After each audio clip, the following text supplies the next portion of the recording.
Hey, I'm Jonathan, and I live in London, England. Hey, I'm Jeff, and I live in Perth, Australia. Together, we are Ekko and Sidetrack. We produce music that sounds like this. And this. And even this. This podcast is about music, creativity, and everything in between the giant space that separates us. Welcome to A Band Apart with Ekko and Sidetrack. This podcast is brought to you by Short Order Burger Co. If you're in Fremantle or in the city, you should go check them out. Get a hot burger and tell them Ekko and Sidetrack sent you. Use the code word SIDETRACK for 10% off at checkout, in-store only. Big up! Jeff, it's a pretty windy, stormy, wild night outside tonight in Perth. It's a wet winter's night. It's a super wet one. Have you ever felt an urge to chase a storm? Not unlike Bill and Helen in the movie Twister. Yeah.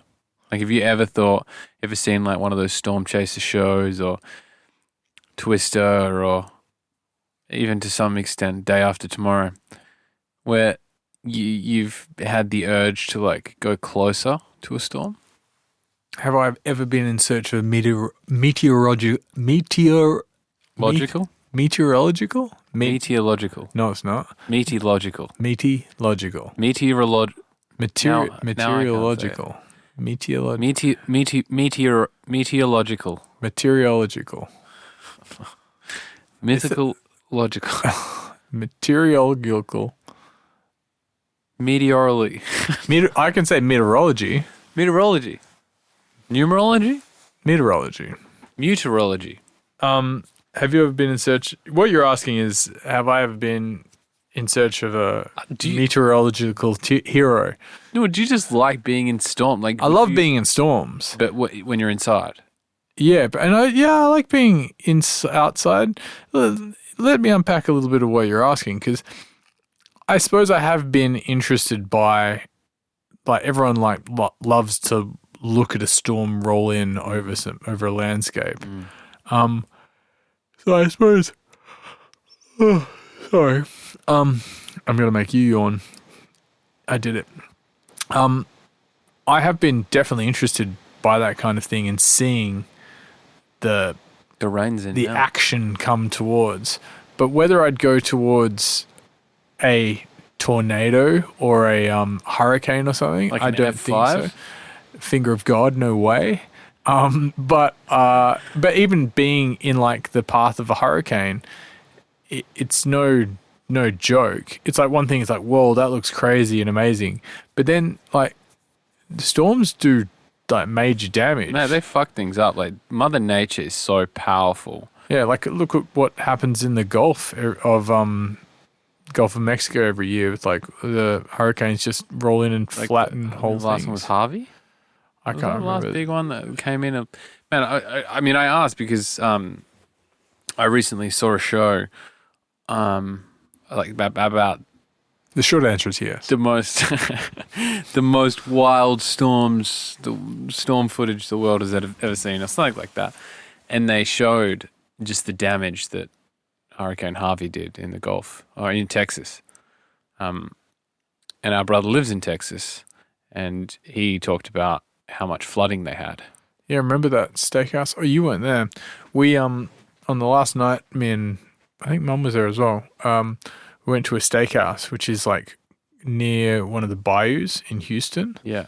And it's like, at basically road level, maybe down a slight hill. And for those who don't know what a bayou is? Bayou is it's like a runoff. It's like a waterway cut pretty deep to stop flooding, because Houston is super flat at sea level essentially, or maybe even a little bit lower. It's really flat. It can flood quite easily. So they've basically got, it's like having super deep drains and super deep canals that act as drainage. That act as drainage. So this steakhouse is near the bayou. You enter the restaurant, and then you like walk down some big stairs. So like it kind of goes down a hill, the restaurant. And Ben was like, this place was waist deep in water in the last hurricane. Jeez. And it's like a whole giant building and they're like back to normal, but only recently. And this was like 2016 when I was there. So if you work backwards from that, you'd know which hurricane did it. Yeah. But it's like, yeah, the water just swells. That's insane. And Ben was saying that, like, you know, in a hurricane, the flood like level can get so high so fast that it's even dangerous to drive, because what was a puddle 40 minutes ago will now swallow your car, and you have no idea about how to judge the depth of it. Yeah. Which is why they have those markings on the side of the road of dips and stuff like that.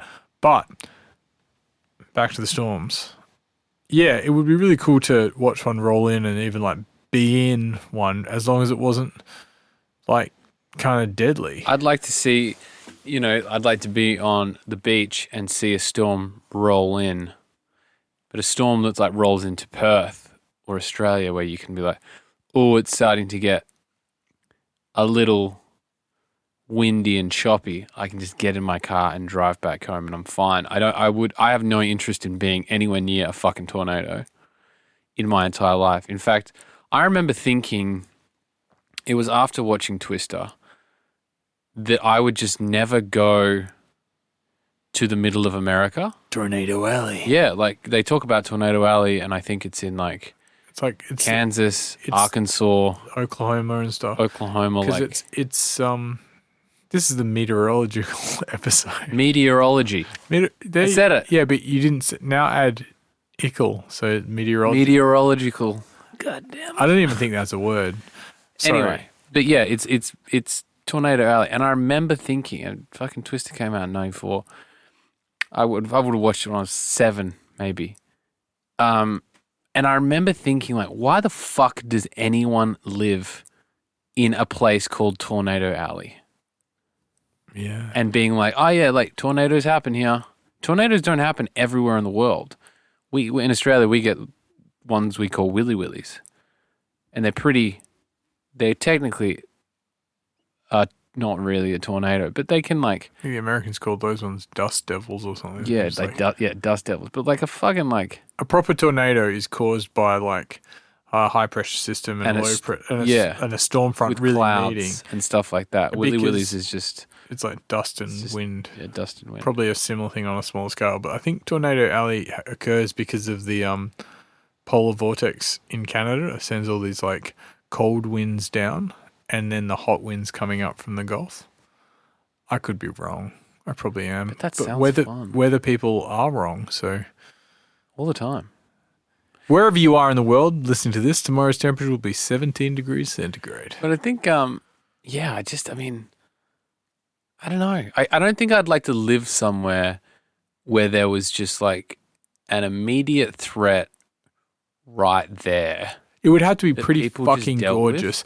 As in, like, it's even like, you know, people would be like, oh, I could never live in Perth. You've got shark-infested waters. Like, no, we don't.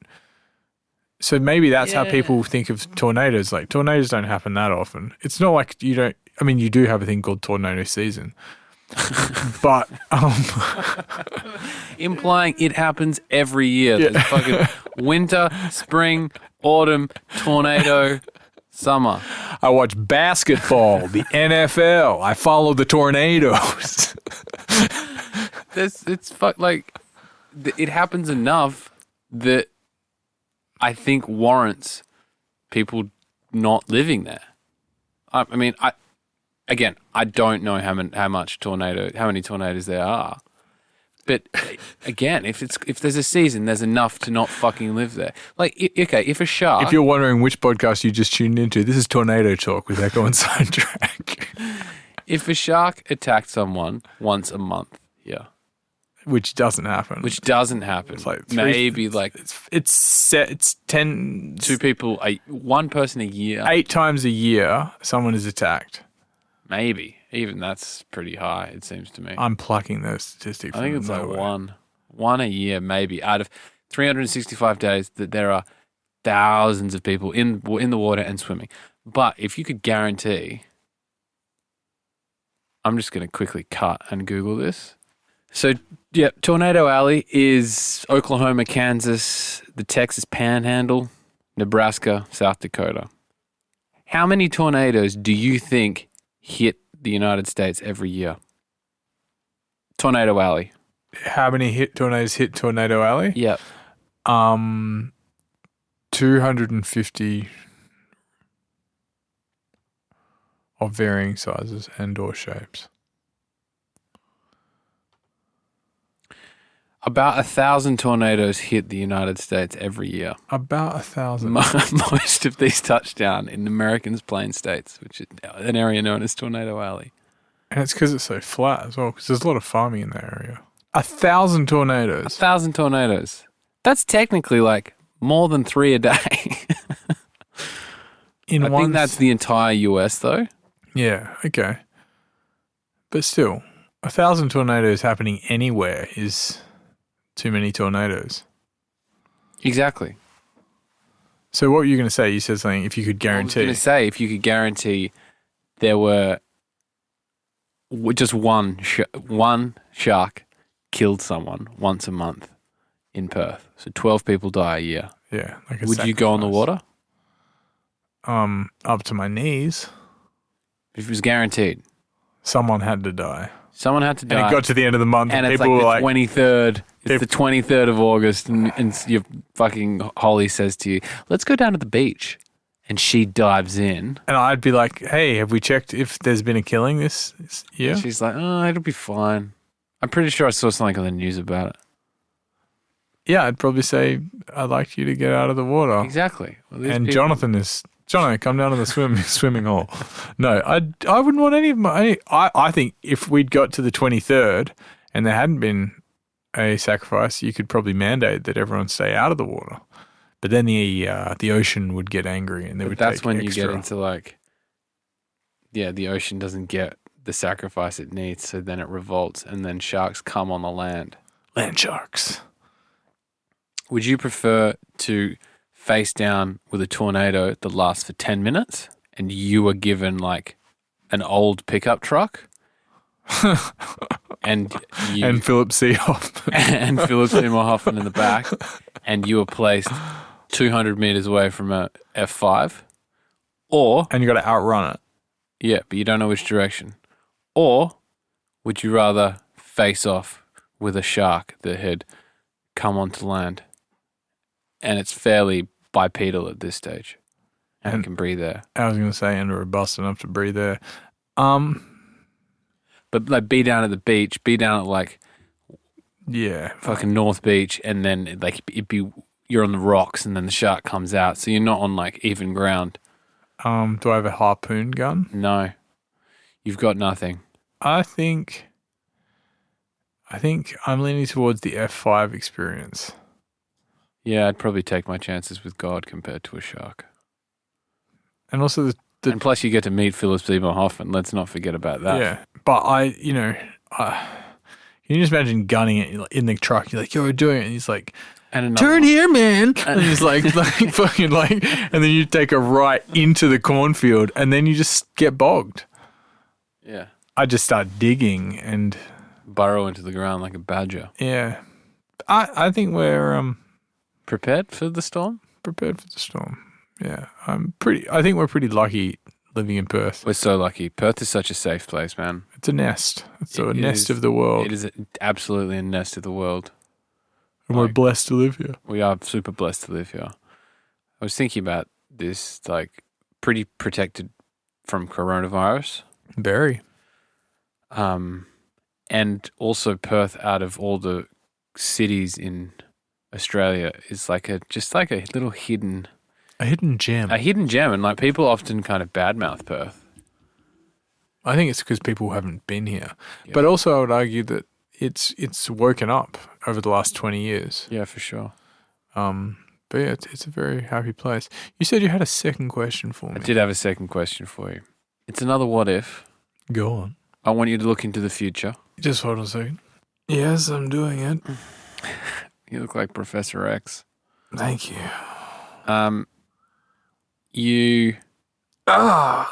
We release an album. Yes.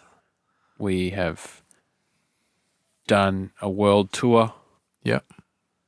The Rolling Stones supported us. The Rolling Stones supported us. We've done it. We've done it all. We're done. We come home and it's like, okay, we're going to have a break. A sabbatical. A sabbatical. We're not, and this is like after 2 years of touring. Yeah. We're given 4 months off. Yep. Before we have to start getting back into the studio. Yep. To work on drum bass. What creative thing do you pursue in that 4-month period? Ooh. And don't try to think about like how you might be feeling after playing in clubs and listening to lots of drum bass and releasing a drum bass album or anything like that. Just try to think about like what's the polar opposite thing that you want to do. Well, not polar opposite. I'd say like maybe one thing I'd like to do is like probably collate a bunch of my notes and writings and stuff of that period and like turn it into something. So like write something, gather all of the things and put it down into some sort of cohesive thing. Probably not for anyone else other than me. That would be a good project. Paint, maybe. Maybe I definitely take a month off. Like if we had 4 months, I'd take a month off where I like would remove I can't. Maybe for like 2 weeks, I can't create. And that would be really hard. I'd remove myself from music, maybe. Like no creative music creation. And then I'd even be interested to do like a silent retreat or like a darkness retreat or something like that. I think definitely like a silent retreat of intense meditation would be necessary. So you do that for a week. I'd probably stay down south and like read heaps of books and maybe like detach from the world for a bit. But then the creative thing, when I'd come back. What would it be? I think what I'd like to do is paint, write. I'd probably try to write a screenplay of some sort. And then I'd like to create... All in 4 months? Like, I've just come off the busiest 2 years of my life, and then I am rescheduling everything to pursue 4 projects simultaneously. No, but I wouldn't. I think I'd do them all for pleasure, or like I don't know if I'd have a specific project, but I'd just do them for fun. You left something out. Like, what were you getting towards? Oh well, I was getting towards. I would love to record. Like a folk album or like a folk music project. Yeah. Like, like live drums, guitar, use some synth stuff, just like write music that was potentially never going to be heard by anyone and create something that was just so not what we do. Yeah, that'd be super fun. And not really even something that I'm like, it's not like I'm a folk music aficionado. Or even particularly like it that much. Considering that you lumped synths and drums into folk music, it sounds like you're probably well, not. yeah, but like, you can use electronic instruments in a the folk people have access to electronics. Way. But like, I mean just like doing something so different. Like I'd love to... A palate cleanser. Yeah, an absolute palate cleanser. Like, I'd love to lug the studio down south and be like, I'm going to live down here for 2 months and start surfing. The remaining become Xavier Rudd. No. Sorry, what were you going to say? I was going to say, my next question is why don't we do some of these things while we're... That's what I want to know. What are we waiting for? What are we waiting for? So that's the next thing I wanted to talk about. Like, we often have things, and I mean, when I say we, I mean everyone.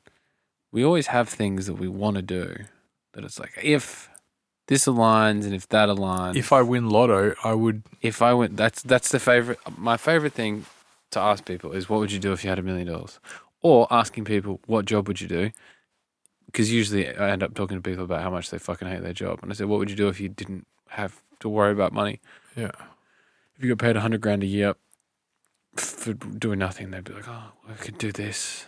And you see the eyes light up.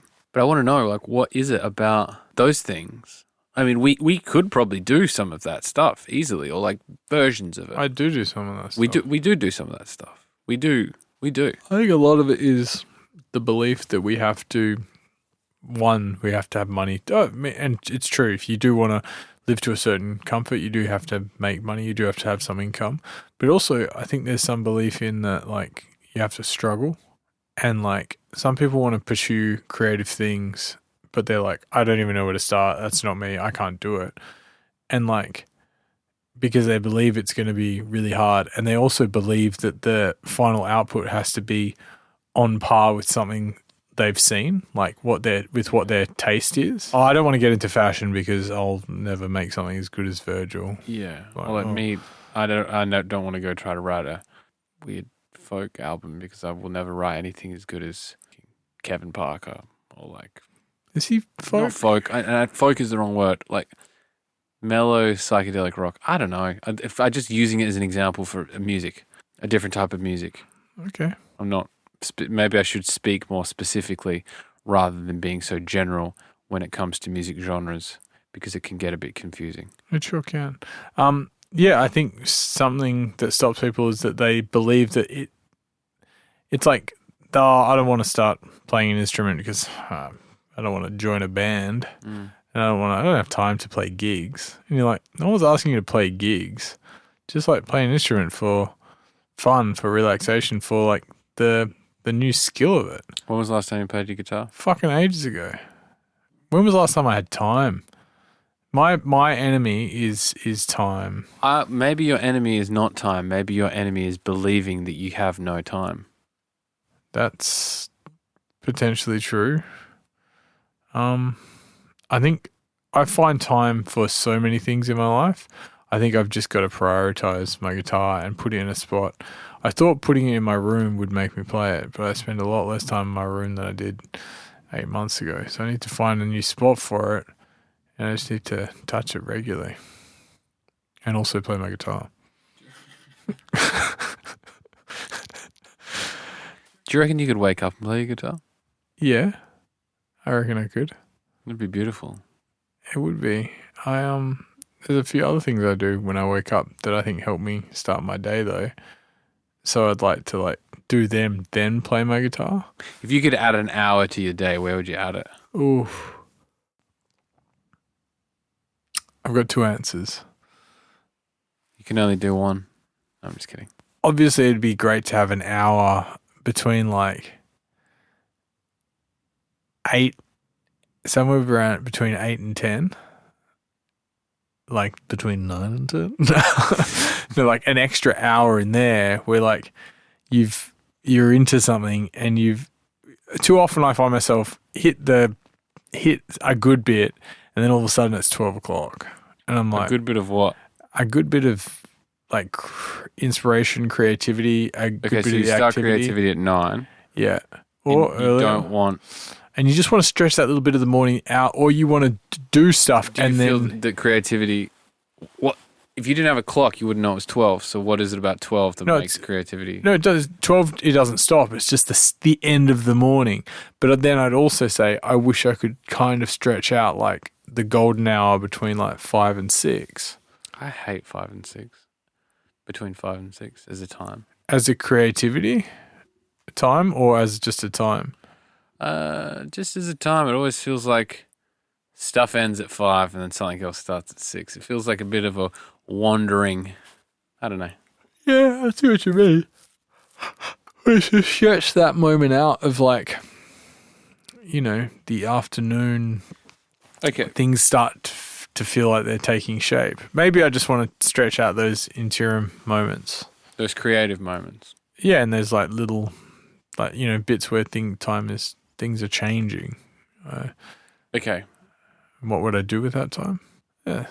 You're talking about creativity. So Yeah. something that's obviously that time for you is usually a creative time and you want to stretch out creativity. I'd love to get everything like my ultimate day and then rather have it finish and maybe like getting my car to go where I'm going, maybe the studio at 9:30. It'd be pretty great if that was 8:30. And that means I just have to get up earlier. Well, I've got good news for you. What? I'm going to give you that extra hour. I'm going to gift you. I've got it in my bag. I've got the extra hour for you. What? Yeah. How? I'm going to give it to you. What? Tell me. You just have to wake up at 5:30 in the morning. I could wake up earlier. But it's hard. Like, if I wake up at 5:30, have to go to bed at 10:30. I'd have to go to bed earlier, I think. I'd have to be asleep at 10:30. And it's difficult because right now we're recording this podcast at 11 p.m. at night. And I mean, we've done something else tonight which we had to do, which is really good, productive. Yeah. Good-o. But this is sometimes when we get stuff done. And also we hit a bit of a stride. Like, I feel pretty lucky that I can work all day, go do some exercise, eat dinner, and then be like, and now I'm going to go to work again. For like 4 hours. Yeah. And it's not like work as in like, slaving away, but it's like creative work. Yeah. And sometimes I feel really lucky and I'm like, well, it's really good. Sometimes I'm like, this is a fucking curse. Yeah. I wish I didn't have to work after work. Yeah. After work, potentially. And then sometimes I'm like, I'm really glad I've got this muscle that I'm like, oh, that's just what you have to do. Yeah. So, yeah, the getting up and the staying late thing is something that would go out the window if you were a 5:30 person. But I've been up at the studio at 6:30 and it's lovely. Traditionally, we've been in the studio, stay late. You probably more of a stay later than me because I have, in my work, had to wake up earlier than you. Yeah, I definitely. Especially when I was working in the kitchen, had to start at 5:30. Mm. My stay late was like, it's 10. I have to go. Because now because I want 6 hours of sleep. So sleep is starting to suffer. Like, not I need my 7.5. I cannot go to the studio after fucking 8 o'clock. Yeah. What time is your magic time of the day? When do you think you're most creative? Or do you think it's a series of things that lead up to that? Like, you've exercised, you've eaten well, you've meditated. When I'm most creative and can do work? Yeah. Early in the morning. I think everyone is. Everyone, yeah. I think if you wake up and you fucking drink a big glass of water, have a cold shower. Stretch that out. Stretch. Do some exercise. Have sex if you can. Definitely have sex if you can. Exercise, home, eat, have a drink. I like green tea in the morning. Get all your stuff done, shoes on, and start something. And you're in the studio. I'm just using studio as the example. Studio at 8 o'clock. Oh, that sounds good. And then you have your initial creativity. And then you kind of lose set time a bit. And then you go, oh, what's the time? And you look and it's 10. Oh. And you go, oh, fuck, I've got so much time. Yeah. And then that positivity grows. Yeah. Because what I notice is when you're up here early, it feels like you've got all the time in the world. Yeah, totally. But if you're up here late, you arrive at the studio at 10:30, talk to Carl a bit, maybe have to go buy a coffee. Yeah. It's 11, see that there's some emails. Things start do to a bit slip. of admin, and then you're like kind of getting your stride and it's 1. And you're like, fuck, I'm going to have to go home. Like, and unless to go home at 5, like, I like those. you I get don't in your mind, own head almost. Yeah, I don't mind those days if I know I'm in the studio too late. I like that on a Saturday. Yeah. So a studio on a Saturday, if you come in at 12 and you know you're going to be there until at least 8. I like staying late on a Saturday. That's a nice time. That's like I'm stealing creativity time. I think there's a lot to be said about the morning time, but also the acts that you do before you create. And if you need 90 minutes of doing those things to feel the best, and you want to arrive at the studio at 8 and it takes 15 minutes to drive here, you need to have completed those 90 minutes of things by 7:45, which means you need to be up At 6. at 6. Because you also got to allow, when I say breakfast, I also mean I would like to cook bacon and eggs and add that kind of extended breakfast maybe. Maybe not, depending on the fasting situation is. But like your optimal day, essentially, how hard is that to do every single day? I reckon I could write it out. I reckon I could come pretty close. Because there's a book hard. by Aubrey Marcus called Own the Day. Yeah. And he talks, it breaks down how to have the perfect day. So like morning rituals, what he does in the morning, what he eats. It kind of covers every aspect of life smashed into a day. And he openly says, I do not do these things. And it's not. This it's is also, not you my can't do everyday. it. You can't do them all in the day, but it do them says all. like the things you could do. Yeah. And talks about why they're good and stuff like that. Yeah. It's a really interesting book. And how much that could change your life and stop those moments. Like, I think back, I think we've come a long fucking way, massively. And I think a lot of people, as they get older, they get more organized and get more disciplined. And we definitely have. But I remember, especially when the studio was at home, rolling out of bed, going straight into the studio. Do you remember when we first started putting shoes on before we went to go to the studio? Or we started talking about that idea? Maybe it's that this is like pre-2015. Maybe, no, this is like got to be 15. This has got to be like, 2014. We're discussing the idea of having, maybe this even before. Then. We're both living, this is when the studio's at home, but I'm in the room that I can see the studio door in. For lunch, we'd have like 2 sandwiches and watch an episode of, we'd watch an entire episode of Fucking something that was an hour like long. Lost or something. It'd be like, you'd work on music for 2 hours and you'd be like, I've just downloaded a fucking episode of Entourage or Lost or something like that. I don't think I've ever watched Fringe was a big one. You downloaded Lost, buddy. We had Lost on some discs. Did we? But like, this is a long time ago, but like, I can't even fathom.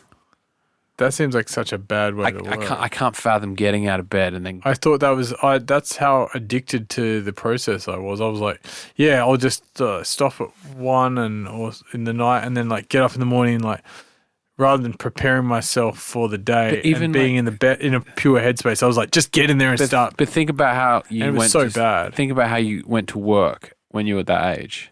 Yeah. Think about how you went to school. Think about how you didn't do anything. You know, you wake up and you're like, I've got school in 30 minutes and I'm going to have a shower. I'm just going straight into it. My morning routine didn't get good until 2016 maybe. When I started stretching in the morning, that's when I started going like, I need to wake up 10 minutes earlier to do that. Yeah. If I get up 5 minutes earlier, I can do this. It feels good if I meditate in the morning. I'm not going to eat that. I'm going to eat this. Yeah. I'm going to have that. Like, and trying to like design your day with a bit more intention rather than just feel like fucking things are happening and the clock is ticking and blah, blah, blah. So many people aren't designing their day though. Yeah. And I mean, we still don't design our days to that fucking great, but I'm pretty aware of what's going on. And I know that when things go a bit awry, it's because I haven't done certain things. Imagine if we taught kids how to design their days when they're like 12. Yeah, imagine I had have listened more to teachers in high school and primary school that said that I should be more focused and disciplined and less distracting of other kids. You'd be a completely different person and we'd be having a completely different conversation right now. Might even be a music producer. Maybe not. Maybe you'd be a storm chaser. Your years of hard work turned you into West Australia's biggest storm chaser. Your most successful storm chaser. I don't think those guys make good money. Well, they never catch the storms. They really can't bottle them and sell them, can they? No, but they I think they sell the videos on YouTube. But I also think they're doing science, which is what they're after. I don't know. I think that's what Bill Paxton and Helen Hunt were doing with Dorothy. Or Dorothy 2. Yeah. But I think storm chasers just chase it and then fucking film it. They've got to be learning something about it in the time. I don't know. I'm pretty sure we've worked out some... I think satellites kind of took the job that Dorothy was trying to do. It's such a rudimental, actually. Like, you think about the crux of that film. They're trying to put a probe into the eye of a T5. A T-Rex. Big tornado. And the idea is it's like some sort of lottery ball. There's a tiny little... Basically, there's lots of little sensors that can measure stuff, and they've never been able to measure what's going on in there. I think it's amazing technology. It is amazing technology. But I wonder if they, 10 years later, it's just like, oh, yeah, we do that with satellites now. Like, we don't... It's kind of a rudimental... Rudimentary? Rudimental way to do it. Is rudimental a word? Yeah. Or a band? It's both. That's rudimental. In my head, I'm like, that's a band. Is it a word? I don't know. But yeah, no, technology has come a long way in the storm chasing game, and I'm sure they probably do look at that movie and be like, oh, it's like early days. But then, between 1994 and 2004, think how much technology changed. I mean, mobile phones, the internet, case in point, they existed, but they were... I actually heard a cool thing today. What happened? I was listening to which probably got me thinking about fucking folk music. I was listening to the Royal Tenenbaums soundtrack. Yes. Great film by Wes Anderson. And Rock the Casbah played. Rock the Casbah. Rock the Casbah. And we think I'm trying. Yeah, it's a great song. But in it, they've sampled the classic first mobile phone ringtone. Or it's it's the ringtone that's used in again, this is an obscure reference, but I think most people would know it. Jurassic Park 3. You know how it's all about the phones ringing and the big dinosaur eats the phone and then they find the phone and the dinosaur's shit. It's like the satellite phone. It's like an old Nokia classic ringtone. Yeah. They've sampled that in the song. And it's really interesting because I don't know when that song was made, but it's in there. Oh. Bit of a random fact. Yeah, that is random. But I think we should end it with that. Yeah. And say we've learnt 3 things about you tonight. What are they? 1, you always wanted to be a storm chaser. 2, or a stormtrooper. Shout out to all the storms. I always wanted to be a TIE fighter pilot. You did always want to be a TIE fighter pilot. Do you remember I tried to make my own X-Wing out of wood? Yeah, you always had and I just remember being like, hey man, what kind of aspect of the X-Wing do you want to make? And you're like, well, I'll build this part of, and I'm like, what do you like? I remember thinking, yeah, I remember my imagination was rich. It is rich. Yeah, and I just think the connecting the imagination and the possible, and it's not saying the impossible and the possible. It's just saying that how do I make the impossible possible is working through the process is something that you might have struggled with in the past. Yeah. Yeah. But what are the 3 things you learned about me? Sorry. We got sidetracked. Making a breakthrough for you. Twister is your favorite. Maybe these are things I've learnt about myself. Twister is my favorite movie. What? It's not your favorite movie. I don't know what. Well, we've learnt that waking up early is good. We can insert an hour into our life. Twist is a great movie. Storm chasing would be fucked. And we're glad we live in Perth. Yeah. And that we're glad that we've got extracurricular creative goals. Not goals. Dreams.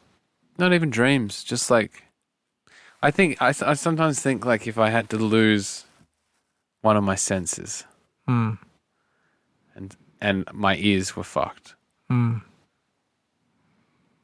While it would be a tragedy and it would be really annoying, I would just be like, okay, well, I'll just take photos and paint. Or I'll just make movies. I'll just make silent movies. Like I've got enough other kind of, they're not even irons and fires. They're just possible fires I can spark. And I think that's pretty lucky. I think that speaks to the amount of inspiration and creativity that you have. And you too.